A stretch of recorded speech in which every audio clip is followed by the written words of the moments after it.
Hello everyone, welcome to my channel. I hope you all are doing well and enjoy the winter as well. Today I am teaching you horror meets love nail art design step by step guide as per the season of Valentine Day. This Scream movie meets Valentine's Day manicure will take some time.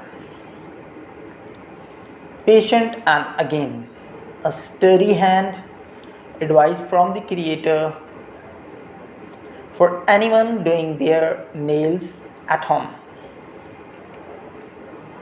I would suggest investing in a packet of different size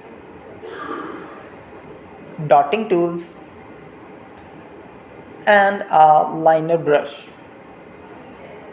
Says Smith, I got mine from Amazon and it's been super helpful. Style number 2, hearts popping off.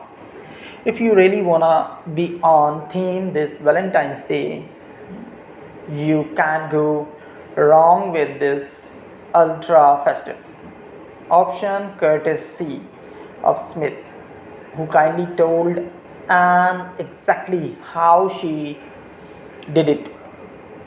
For the pinkies, I loosely applied pink and white gel polishes to the nail. Then I took a dotting tool and gently mixed the colors in swirling motion to create the marble effect. Then used our leaf gel premium long liner brush to create the red borders around the pink nails. And the same dotting tools used for the marble nails can be used to create a little hearts. Simply place two dots next to each other and then using the liner brush to connect them, forming a tip. Thank you very much for watching my video. If you like today's my nail art design, especially for Valentine Day, so please like and do subscribe my channel. Take care. Bye.